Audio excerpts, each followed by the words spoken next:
Season 2 के episode 12 की ending में हमने देखा था कि ओमेमिया साकुरा को एंडो ताकेशी के पास्ट के बारे में बताता है और साथ ही ये भी बताता है कि उनका आखिर शैडो नाम कैसे पड़ गया और उनके पीछे की डार्क रियलिटी को जानकर यहाँ पे नीरे की काफी ज्यादा फटने लगती है और वो काफी ज्यादा डर जाता है। इसके बाद सीजन 3 के एपिसोड 1 की शुरुआत होती है और हम साकुरा को देखते जो कि काफी ज्यादा फॉर्म में लग रहा था और साकुरा आज हिरागी के साथ ट्रेनिंग कर रहा था ताकि जब एंडो यहाँ पर आए तो वो एंडो से लड़ने के लिए पूरी तरीके से तैयार रहे। और हमें ताइगा दिखाया जाता है जो कि इनामोटो के साथ फाइट कर रहा था और मित्सुरी कुसुमी के साथ फाइट कर रहा था और यहाँ पे चौथी फाइट सुओ की हो रही थी काजी के साथ। और तभी ताइगा कहता है कि सीनियर्स के साथ तो फाइट करने में काफी ज्यादा मजा आता है। तभी मित्सुरी कहता है कि यार मुझे यहाँ पे बिल्कुल भी अच्छा नहीं लग रहा क्योंकि यहाँ पे काफी ज्यादा गर्मी बढ़ चुकी है और मुझे काफी ज्यादा पसीना आ रहा है। तभी नीरे की एंट्री होती है जो कि सभी के पीने के लिए यहाँ पे कोल्ड ड्रिंक्स लाया होता है। तभी ताइगा कहता है कि यार नीरे तूने तो ये बड़ा कमाल का काम कर दिया। जिसपे नीरे कहता है कि मैं तुम्हारी फाइट में ज्यादा तो मदद नहीं कर पाऊँ लेकिन मेरी तरफ से जितना भी हो पाएगा मैं उतना करने की कोशिश करूंगा। तभी सभी लोगों की साकुरा की तरफ नजर पड़ती है जो कि देखते कि साकुरा फाइट करने के लिए काफी ज्यादा एक्साइटेड लग रहा था। तभी सभी लोग बात करने लगते यार साकुरा की एंडो से फाइट होने वाली है उसके लिए वो तैयारी कर रहा है। तभी ताइगा कहता है कि यार मुझे तो लगा नहीं था कि वॉफरिन की बैक स्टोरी इतनी ज्यादा शॉकिंग हो सकती। बैटल की खबर मिलते ही वॉफरिन वालों ने टाउन में भी पेट्रोलिंग काफी ज्यादा बढ़ा दी थी। पेट्रोलिंग के बाद जैसे उन लोगों को टाइम मिलता तो वो लोग अपनी ट्रेनिंग भी करने लग जाते। तभी मित्सुरी कहता है कि यार इस चक्कर में मैं अपना गेम भी नहीं खेल पाता और शायद से मैं अपने गेम का पासवर्ड भी भूल चुका हूँ। नीरे बोलते कि चिंता मत कर यार मैं तेरी मदद कर दूंगा। तभी ताइगा पता नहीं यहाँ पे काफी ज्यादा एक्साइटेड लग रहा था। इनामोटो कुसुमी और काजी भी अपनी प्रैक्टिस करके वहाँ पे ठंडा पीने के लिए आ जाते। तभी उनकी नजर पड़ती साकुरा के ऊपर जो कि कंटिन्यूसली वहाँ पे हिरागी के साथ बैटल करने पे लगा हुआ। तभी इनामोटो कहता है कि साकुरा कोई बियर्ड सा पर्सन है क्या जो कि हमेशा सीरियस ही रहता है और उसके चारों तरफ पता नहीं हमेशा प्रॉब्लम सी रहती है। तभी पीछे से कोई कहता है कि इसके पीछे प्रॉब्लम नहीं आती बल्कि ये प्रॉब्लम में खुद ही जंप कर देता है। और ये बात अंजाए बोल रहा था जो कि 3-4 बंदों के साथ था और उसकी ट्रेनिंग करने के कारण हालत काफी ज्यादा खराब थी। और जैसे अंजाए ठंडा पानी पीता है तो वो एकदम ठीक हो जाता है और उसे राहत की सांस मिलती है। तभी इनामोटो कहता है कि अबे तू बकवास मत कर पहले तो अपनी बात को कंटिन्यू कर। अंजाए कहता है कि साकुरा एक ऐसा बंदा जो कि किसी को भी ट्रबल में देखता है वो बिना कुछ सोचे समझे उसकी मदद करने के लिए सामने आ जाता है चाहे उसके सामने कोई भी हो।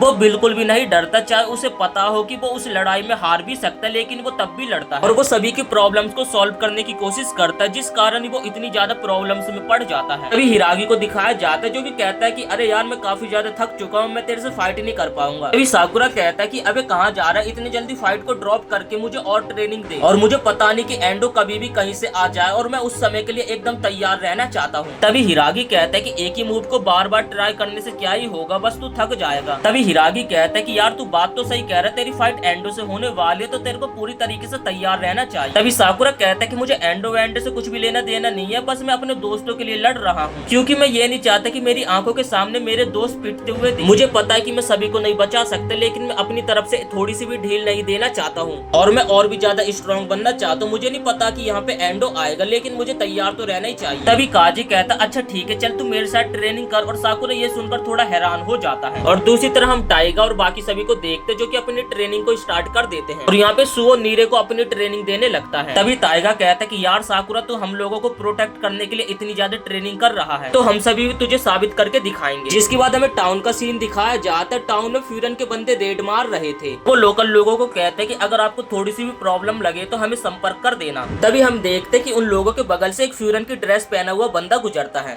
तभी दो बंदे पीछे मुड़कर देखते और कहते कि यार इस बंदे की हाइट काफी ज्यादा बड़ी लग रही है और वो दोनों ये भी बात करने लगते हैं कि इस बंदे को तो फ्यूरन में हमने कभी भी नहीं देखा। तभी हम साकुरा को देखते जो कि सड़कों पे घूम रहा था और उसके दिमाग में यही चल रहा था कि आखिर काजी उससे फाइट करने के लिए क्यों आ गया। तभी वहाँ पे साकुरा की पलटन आ जाते। नीरे साकुरा से पूछता कि ये बता यार तेरी चोट तो एकदम ठीक है ना तुझे कल काफी ज्यादा चोटें लगी। तभी सुओ बोलता कि अगर साकुरा को चोट न लगे तो आखिर वो साकुरा किस बात। तभी ताइगा कहता कि चलो हम किसी मसल अप रेस्टोरेंट के अंदर चलते। ऐसे उन लोगों के बीच में बातें चल रही थी। तभी मित्सुरी कहता कि हमें मुंजा खाना चाहिए। तभी हम देखते कि पीछे से आंजाए और उसके साथ भी उसकी पलटन आ जाती है। इसके बाद आंजाए उन लोगों को मुंजा रेस्टोरेंट के बारे में बताने लगता है कि आंटी ने कहा था कि तुम्हारा जब मन करे खाने के लिए तुम लोग आ सकते। और तभी आंजाए बताता है कि मैं अपने दोस्तों के साथ उस रेस्टोरेंट में जाता और जब भी हमारी कुछ बातें चलती है तो तुम लोगों के बारे में बातें चलती। और तभी वहाँ पे वही फर्स्ट सीजन वाली लड़की की एंट्री हो जाती। आप लोगों ने देखा होगा कि इस लड़की को बचाने के चक्कर में मित्सुरी गुंडों के बीच में थोड़ा प्रॉब्लम में पड़ गया तो वहाँ पे साकुरा आकर उसे बचाता है और तभी वो लड़की उसकी मदद करने के लिए उन सभी को थैंक यू बोलते और साथ ही काफी सारी चॉकलेट उन लोगों को देकर चली जाती। और तभी हम देखते कि वहाँ पे काफी सारे दुकान वाले लोग आ जाते और इन लोगों ने कभी न कभी तो इन लोगों की मदद करी होगी, जिस कारण वो लोग शुक्रिया बोलते हुए सभी साकुरा के दोस्तों को काफी सारा खाने पीने का सामान दे देते। इसके बाद हम देखते कि वो लोग अपने स्कूल पहुंच जाते और साकुरा देखता है कि स्कूल में काफी ज्यादा भगदड़ मची। और तभी एक बंदा साकुरा के पास भागते हुए आता जो कि कहता है कि यार तुझे उस बारे में पता है क्या, लेकिन उसके बताने से पहले ही माइक में से ओमिमिया की आवाज आती है जो कि सभी किंग्स और साथ ही सभी क्लास के ग्रेट कैप्टन्स और उनके एडवाइजर्स को बिल्डिंग के ऊपर बुलाता है। और क्लास का जो बंदा काफी ज्यादा घबराया हुआ था वो बोलता है कि मैं इसी बारे में तुम लोगों को बताने वाला था। नेक्स्ट सीन में हम देखते हैं कि सभी क्लास के ग्रेट कैप्टन और चारों किंग्स बिल्डिंग के ऊपर पहुंच जाते हैं और उन लोगों के बीच में यही बातें चल रही थी कि क्या सच में वो समय आ चुका और अब हमें उनसे फाइट करना होगा। तभी वहाँ पे ओमिमिया आ जाता है जो कि कहता है कि मुझे माफ करना, मैंने तुम लोगों को यहाँ पे अचानक से बुला लिया, लेकिन तुम्हें यहाँ बुलाने का कारण तो तुम लोगों को पता ही चल गया होगा। तभी ओमिमिया बताता है कि फाइनली अब हम सभी के सामने वॉर का डिक्लेरेशन आ चुका और एंडो की टीम 2 हफ्ते के बाद हमारे ऊपर 12 बजे हमला करने के लिए आएगी। और उन लोगों का यहाँ आने का मेन रीजन यही है कि वो लोग बॉफरीन को पूरी तरीके से डिस्ट्रॉय कर दे। इसके बाद फाइनली अब हमें ओमिमिया के पास्ट के बारे में पता चलने वाला कि आखिर ओमिमिया इतना ज्यादा पावरफुल कैसे बन गया। तभी हमें दिखाया जाता कि ओमिमिया की मॉम प्रेग्नेंट थी और उसका छोटा भाई या बहन इस दुनिया में आने वाला था, जिस कारण ओमिमिया काफी ज्यादा एक्साइटेड था। ओमिमिया की मॉम कहती है कि ये बताओ तुम्हें छोटा भाई या फिर बहन चाहिए। ओमिमिया कहता है कि मुझे ये तो नहीं पता, लेकिन मैं ये जानता हूँ कि मेरा छोटा भाई या बहन जो भी हो मैं उसे हमेशा खुश रखूंगा। इस सीन में ओमिमिया काफी ज्यादा खुश लग रहा था, लेकिन अगले फ्रेम में हम देखते कि ओमिमिया कहीं पड़ा हुआ था और वो काफी ज्यादा घायल था और उनका एक ट्रक से एक्सीडेंट हो गया था और उसके जो मदर फादर थे उसकी आंखों के सामने मर चुके। इसके बाद ओमिमिया एक जगह पे काफी ज्यादा उदास बैठा हुआ था और उसके पास काफी सारे बच्चे भी थे जो कि ओमिमिया की तरफ ही देख रहे और वो बच्चे कहते कि आखिर तुम खाना क्यों नहीं खा रहे। और इस समय ओमिमिया 9 साल का था। एक मोटा सा बच्चा पीछे से आता और कहता कि अरे यार तुझे खाना नहीं खाना तो क्या मैं तेरा खाना खा सकता हूँ। उन सभी का ख्याल रखने के लिए यहाँ पे एक आदमी भी था और मान लो यहाँ पे अभी ओमिमिया एक अनाथालय में है।